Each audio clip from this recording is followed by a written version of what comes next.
I'm Ted L. Gunderson, a 27-year veteran of the FBI who retired in March of 1979.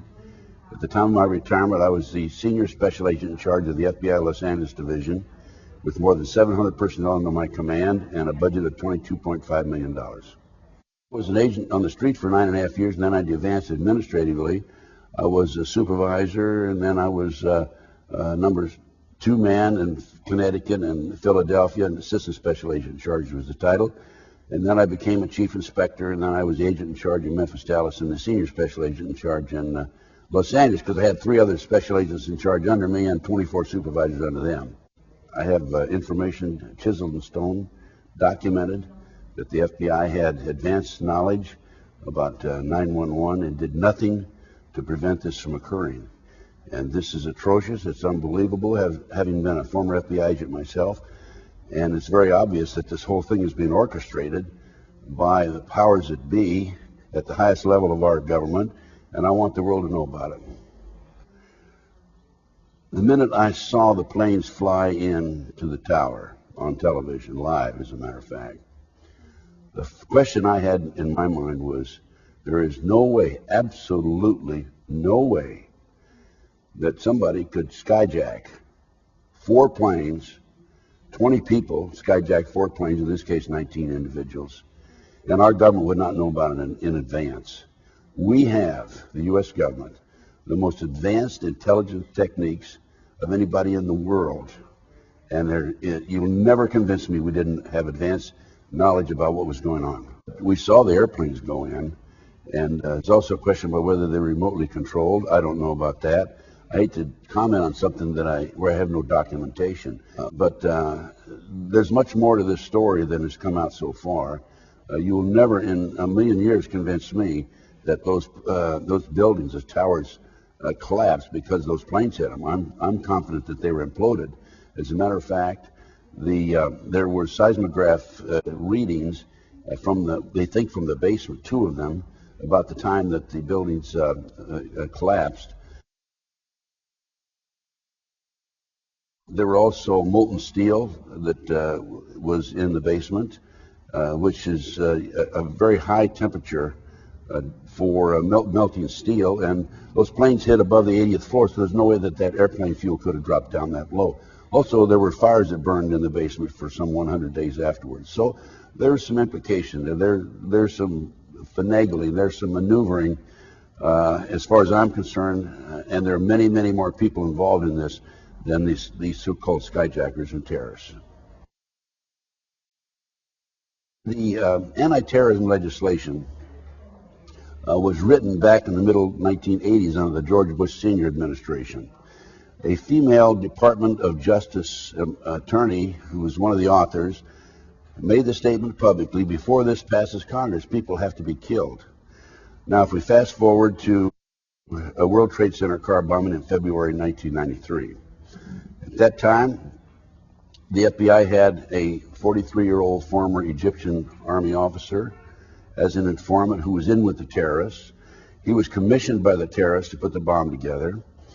He went to his FBI superiors, we're going to use a dummy bomb, right? And they said, no, we're going to use a real bomb. So the FBI not only knew in advance that they were going to bomb the World Trade Center, they furnished the ingredients for the bomb, which is absolutely unbelievable that they get away with this.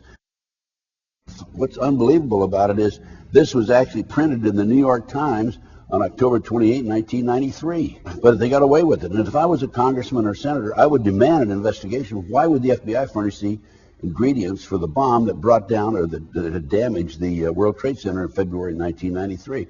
We had 6 people killed there. We had 1,000 people injured. We had a total of 6 citizens who died in the February 1993 World Trade Center car bombing.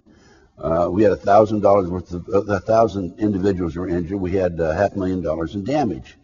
But there weren't enough people who died to pass the anti-terrorism legislation. So now we fast forward to May the 19th, April the 19th, 1995, Oklahoma City bombing.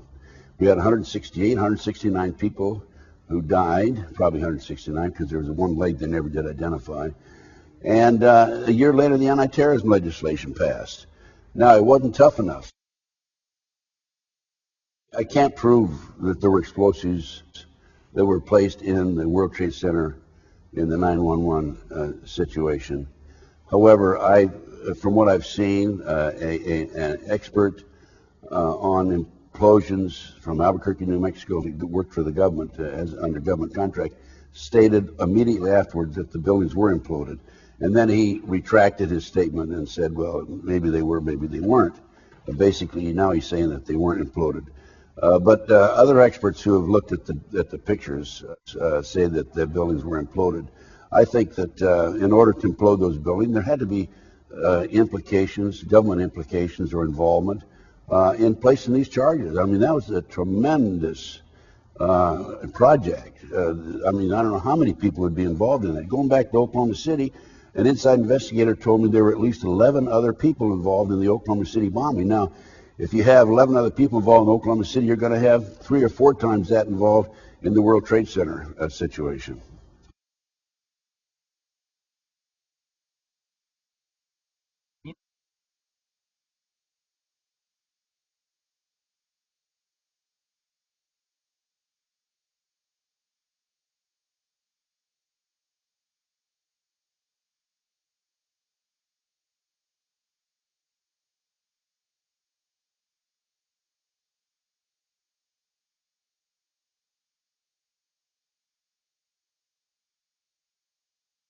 Going back to Oklahoma City, the government claimed that there was a fertilizer, ammonium nitrate fertilizer bomb in the truck.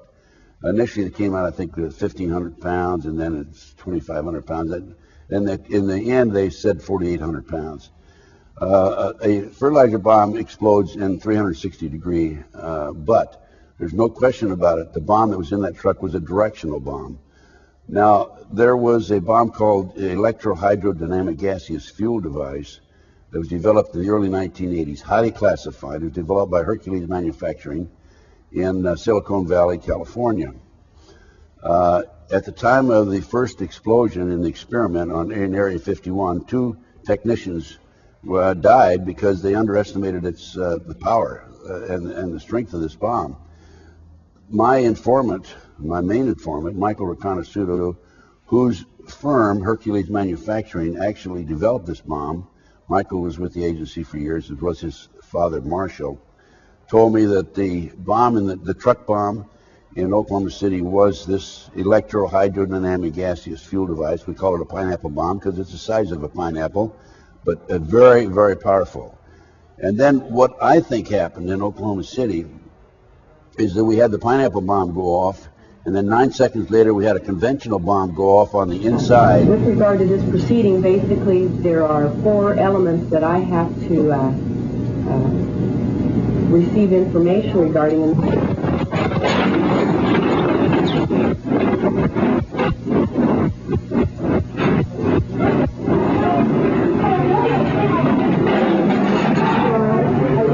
Everybody, let me out of here. Now, what's the electricity line? What's the light? What's the light? Yeah. Out the back door. All the way to the right, hurry. I have a newspaper article, actually a publication from the Fireman's magazine, where the author, who is the editor of the magazine and obtained the information from the Oklahoma City Fire Department, states that 4 unexploded devices were brought out of Oklahoma City, the Murrah building. That 4 unexploded devices were brought out of the Murrah building. This is in this article, Fireman's publication. I think it was September of 1995 when it was published. Now, if that's the case, then you had 5 conventional bombs planted on the inside, and you had the barometric bomb or the pineapple bomb in the truck. And now we have the news media. I have copies of the news media that were recorded that afternoon, the afternoon of Oklahoma City. And reporter after reporter after reporter has made the statement, oh, they recovered a bomb that was unexploded. One of them is specifically said, they recovered a bomb, and now we're going to know where the bombs came from because it has U.S. Army written on the side, stenciled on the side. So we have, and McVeigh, as far as McVeigh was concerned, I think McVeigh was a mind control victim. The government said he's flunked out of Special Forces. I doubt that. I think he was in Special Forces. He wrote a letter to his sister saying he'd been recruited by the CIA to be trained as a professional assassin and also to work on the CIA drug operation. And he was visited in Oklahoma City and in Colorado when he was in custody by Dr. Jolly West, DLA. Dr. West is the foremost expert on MK-Ultra. MK-Ultra is a government CIA mind control program. I was not, had absolutely no knowledge of the project, MK-Ultra, the Monarch project, during the period I was in the FBI. It was only after I got out of the FBI and I started doing my own research. And that came about because I was the investigator of the Jeffrey R. McDonald case. He's a former Green Beret doctor who was convicted of murdering his wife and 2 children in Fort Bragg, February 17, 1970. And he was tried and convicted, sentenced to 3 consecutive life sentences. I was called into the case after he'd been tried and convicted. His friends said he's innocent, and I began my investigation. Within 10 months, October 25, 1980, I obtained a signed confession from a girl, Helena Stokely, who said Dr. McDonald did not commit those crimes. They were committed by her satanic cult group. The satanic cult group was distributing drugs up and down the East Coast that were being flown in plastic bags of the body cavities of the dead GIs coming out of Southeast Asia. And this is the late 60s, early 70s. This is all documented. Time Magazine, January 1, 1973. Dr. McDonald is absolutely innocent, and he's in jail today, 20-some years in prison. Now, the reason I tell you about that case is because after I developed this information and went public with my confession from Helena, I was on national TV, I was on radio talk shows, and people came from all parts of the United States and said, hey, I know all about that, satanic cults, it's for real, I'm a victim, et cetera, et cetera, et cetera. And that's how I became involved and embroiled in these very controversial issues. And then I started doing my own research, and one thing led to another. And then I investigated the international child kidnapping ring out of the Midwest, out of Nebraska. They were flying children out of Sioux City, Iowa to Washington, D.C. for sex orgies with congressmen and senators. And just went on and on. Then I had the McMartin case out of Southern California. The children were dropped off in the school in the morning by their parents. They picked them up late in the afternoon. In the interim, they put the kids through tunnels and up into the trap door of the triplex next door, put them in automobiles and prostituted them. 2, 3, 4-year-old children. Unbelievable. And this is how I became involved in all these issues. And I just kept going, as any good investigator would do. I just keep going. The international child kidnapping ring is not being exposed.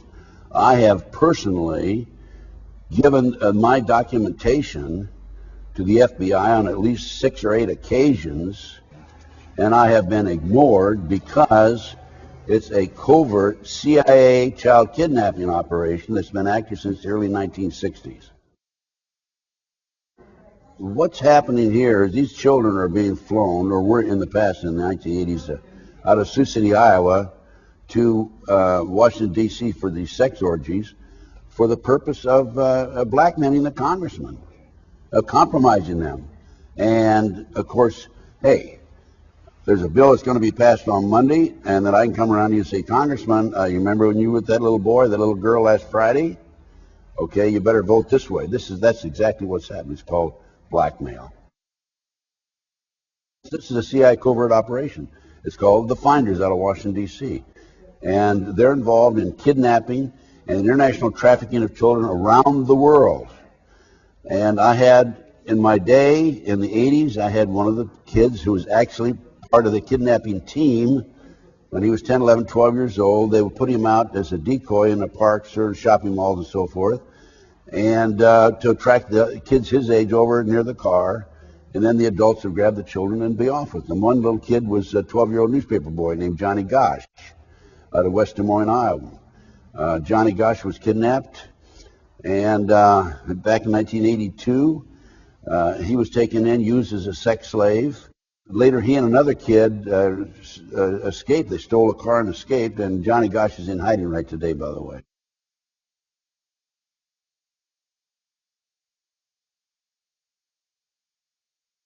The children are used for body parts. They're used for satanic ceremonies, human sacrifices. They're used as sex slaves. In 1997, I think it was, I was in Denver giving a lecture.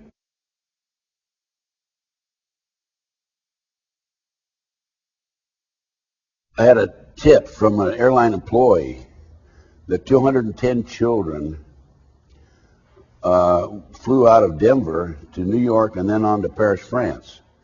The airline employee who saw this was refueling the plane, asked a female adult and two male adults who were with the children, asked a female adult and two male adults who were with the children, who are these kids? And the woman says, Child Protective Services, mind your own business. And that man, by the way, has disappeared. I also had a tip from an airline employee, a flight attendant out of Los Angeles, that a plane load of kids, children, was flown to Paris, France. Paul Benassi, my informant inside the Nebraska case, who was part of the Child Network, told me that some of these kids are auctioned off. He's attended 6 such auctions. As few as 6 and as many as 36 children were auctioned off at these various auctions. The children sell for up to $50,000 each, sometimes more. The ages are 2 to 21. The kids stand on a stage in their underwear with a number across with the string around their neck and a number on a cord, on a piece of cardboard, and the people in the audience bid on them, just like bidding on an automobile. This is going on right under our nose. I've given this to the FBI and demanded an investigation. I gave the latest complaint I filed is in writing as of November of this last year. I just keep pumping it over to them, keep giving it to them. And I have a U.S. Customs report that documents this. I'm Ted L. Gunderson, a 27-year veteran of the FBI who retired in March of 1979. At the time of my retirement, I was the senior special agent in charge of the FBI Los Angeles Division, with more than 700 personnel under my command and a budget of $22.5 million. Here's what I think has happened. We have a covert group within our intelligence community who operate covertly, and then we have another group who operate overtly. The ones who are operating overtly are the ones that come around in suits and ask you questions about a bank robbery or about, let's say, a stolen car, right? The ones who are operating covertly are the ones who are involved in surreptitious entries, who are involved in kidnapping the children, who are involved in drugs, who are involved in cover-ups, and who are involved in assassinations. I happen to know of a squad of 5 FBI agents. This was back in the 1980s. An agent from each of 5 divisions. They'd be given the signal to meet, and they'd meet in one particular location, departmentalized, of course, so that they didn't have more than one from one division. And then they would go out and do their dirty work. Now, it's well documented that CIA has assassination squads. So you have to understand there's covert and overt in the intelligence community. That's what I think is happening here. What process do they go through to reach the highest levels of the CIA and the FBI? You mean in a covert operation? Well, I mean, how culpable, how guilty, how knowledgeable are these individuals who rise to the heights of the head of the FBI today? In my day, now you have to understand, I've been out of the FBI for 25 years, but in my day, the men who rose to the top of the FBI were very competent, very capable men. Very honest, basically. After the beginning of the deterioration of this great organization, then I'm sure that people who do rise to the top are the ones who answer to the orders of the ones and the superiors above them who are in Washington, D.C. I don't think there's any question about the direction that they're told to take. Now, Colleen Rowley out of Minneapolis, she wouldn't answer to the people, her superiors in Washington D.C. She told it like it is. I was very proud of her, by the way. But these men are not dummies, but they have to comply with the wishes in their assignments, and they have to do the illegal activity if they want to proceed and pay the rent and take care of their kids and family at home. What's the psychological toll on these people who know that what they're doing is not on the up and up, and yet are not at one with the program? I don't think anybody in that position where they are forced to do an illegal act of some sort, say assassination or burglary or something. I think that in some instances they think they're doing it in the interest of national security. In other instances, they're probably just evil by nature, and I don't think that there has any psychological effect on them probably at that time. The ones who may have a conscience, it probably affects them later on in their life. I would say so. I don't know, you know. For example, there are FBI agents who intimidate witnesses. For example, in Florida, told not to talk, don't talk to anybody. If we do, we'll make your life miserable, and then their lives become miserable when they do talk. What level of operatives or agents are they? Any agent that intimidates somebody, it could be part of the covert operation or part of the overt operation. But regardless, I don't think it's the covert, because those men involved in the covert activity do not identify themselves. Anybody who identifies himself and comes out and says, you talk and we're going to make your life miserable, would be an overt operation, part of the overt operation. Now, we were told under no circumstances in my day do you intimidate anybody, under no circumstance do you threaten anybody. But today it's changed. And I was interviewed by the FBI and the postal inspectors here about 3 weeks ago for an hour and a half, because I received a threatening letter, by the way, from New Hampshire. That's part of the mix. That goes with the territory, by the way. What do you mean New Hampshire? Why is New Hampshire? I don't know. Casinos there? No, it was a threatening letter about your life's going to be short if you don't clean up your act and back off and that sort of thing. But I receive those all the time. But there was powder in there, so I went to the postal inspector with the letter, and it was analyzed. There was nothing there. It wasn't anthrax or anything like that. But I mean, they don't dare threaten me, because I will stand up nose to nose with these people. Now, I may end up being arrested someday, but there have been attempts to frame me in the past. In the 1980s, 82, 83, they attempted to set me up on a drug case. They also attempted to set me up on a fraud case. So that didn't work. And then I had a couple of contracts issued on me in the 80s. And now the latest technique is a disinformation program. The FBI informants a fellow named Stu Webb. As a matter of fact, I can prove he's an informant because I have the documentation, so you don't have to worry about being sued. A fellow named Stu Webb is out there on the internet saying that I was kicked out of the FBI for practicing satanic ceremonies in the federal building. I married a Satanist and had it annulled. I stole $150,000. I'm an informant for the FBI. I'm an informant for the CIA.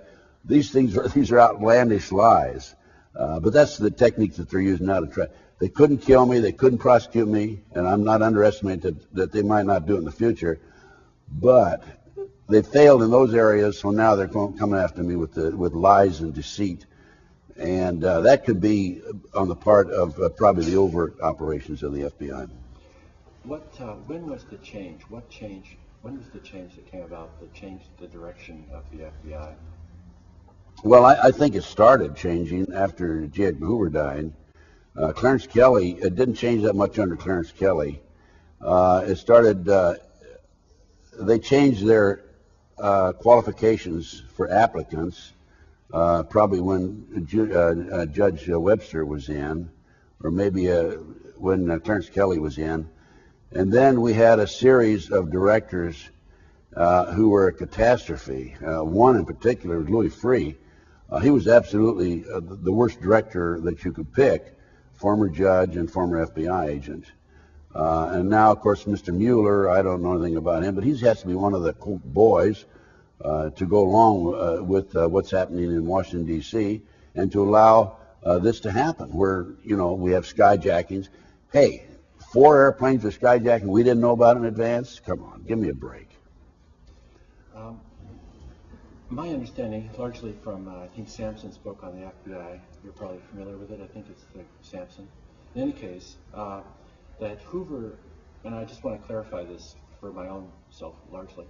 Hoover, as I understand it, went after the communists and left, largely dissuaded from going after organized crime, largely because the organized crime, Lansky and others, had the goods on Hoover. What do you think of that thesis? Let's go back to the secret files that J. Edgar Hoover kept on congressmen and senators. Let me explain what happened there. I'm an FBI agent. I go out on a bank robbery, and I'll come back and answer that question again that you just posed to me. And while I'm on this bank robbery, I'm interviewing a witness. The witness says, "Oh, the bank robber's 5'10", 175 pounds, white male, etc." Oh, by the way, Mr. Gunderson, let me mention that I have knowledge about Congressman XYZ who visited a house of prostitution last week. And this is where he went, and he paid for it with a personal check, by the way. And by the way, we had a case just like that. He was a congressman from Tennessee. And so what I do as an FBI agent, I write up my bank robbery report, and then I would put that information in the old days, and I think right now they're not doing anything with that type of information, in a memo and send it to Washington, D.C. It would go into Hoover's outer office and be kept there because this is a prominent individual. The way it was used from a practical standpoint was, say Congressman XYZ is going to be considered for a judgeship or for an ambassador. We had to investigate those people.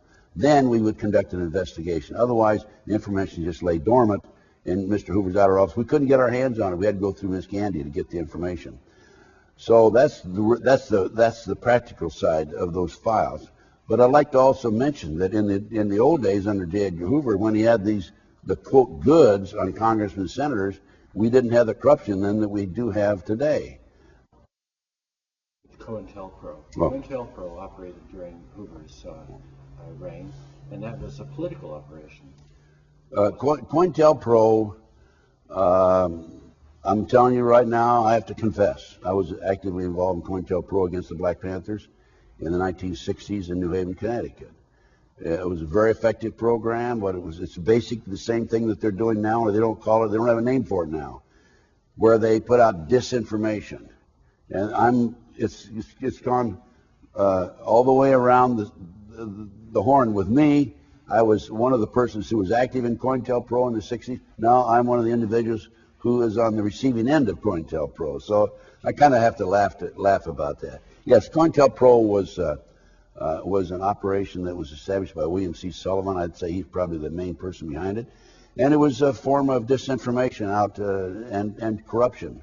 And disruption within the organizations. For example, an example would be to write an anonymous letter to the head of the Black Panther Party in New Haven.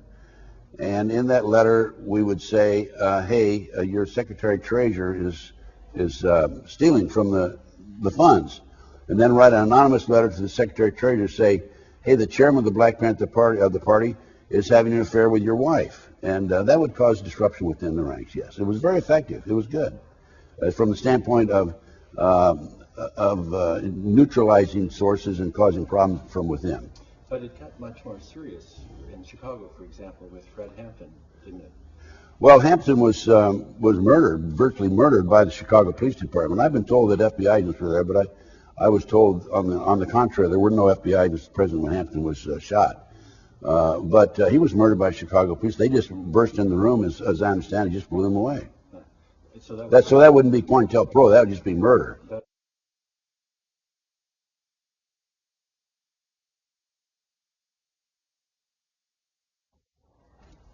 The psychological state of an individual depends on that individual, whether he is able to cope with a situation that's dishonest under orders, or whether he can or can't. That's up to him. It's his decision to make. I think in some instances it has a psychological problem, creates a psychological problem within some individuals. Others who have no conscience, just like the man walking down the street, it may not bother him at all. But Colleen Rowley in Minneapolis, Minnesota, who came forward on the search warrants on Missouri and tried to get a search warrant on him and was rebuffed. She has a conscience. She's a very dedicated, honest person, obviously. And it bothered her that she could not follow up with what she felt was a very important and a very necessary step in the investigation of this case. It bothered her, so she went public with it, and she attacked the director with a letter to him. Well, that's the way it should be. When I was in a position of authority, and I had to promote somebody within the organization to be a supervisor, I would pick out not the guy that came in and was, kissing me all the time, so to speak. You know what I mean? Mm-hmm. But I would pick out the one who wanted to argue with me. The guy who said, "Hey, here's the way I think. Here's the way I feel. Here's what I think we should do." Those are the guys I wanted under me, because I mean, whether they're right or I'm right in a situation, at least I have the other side of the story. What would you say the general consensus of the FBI agents is today about what actually happened on 9/11? I mean, because they certainly must be cognizant that the official story is false. I would say that the general consensus of the FBI, again, it depends on the individual. It depends on whether he has a conscience. There's good and bad in the FBI. I think that probably what they're doing, if a certain FBI agent has a problem living with himself and living within the terms of his assignments, say he's been told to go out and do something illegal, and he has a problem with that, they probably would transfer him over to another squad. I know I had a situation in Los Angeles where we had an incompetent agent, and he was working in a very sensitive position. Well, I took him out of there and put him over on stolen car cases.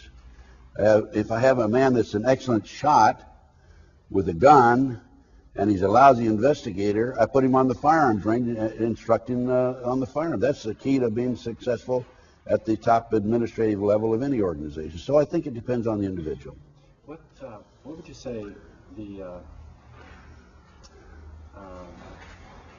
number of people who, I mean, we know Colleen Rowley's boss was promoted, but what number of people were flushed out or left the FBI after? Have you been attending to that after 9/11?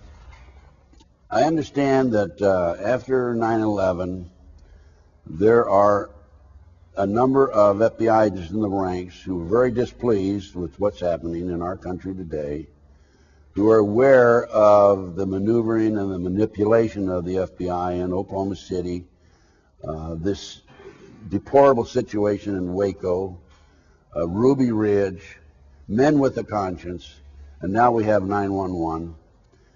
I understand that quite a few fellows and men and women have resigned. They can't handle it. And that's too bad, because we need those people to stay in the ranks and come forth and try to make a change. But what happens then is they can be transferred. It can affect their wife and their kids and their future as far as the retirement check is concerned.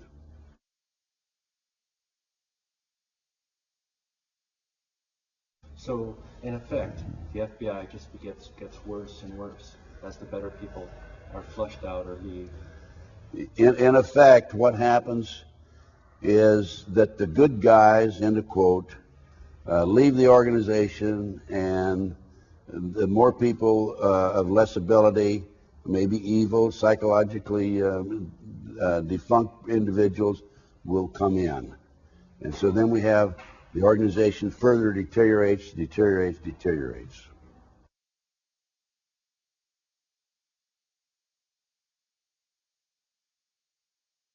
Well, if you work for the government as an operative or an informant, CIA, FBI, and you cross them afterwards or during the interim, you usually end up one of two ways. You either end up dead, or you end up being prosecuted. And they've attempted to prosecute me in the past. It hadn't worked.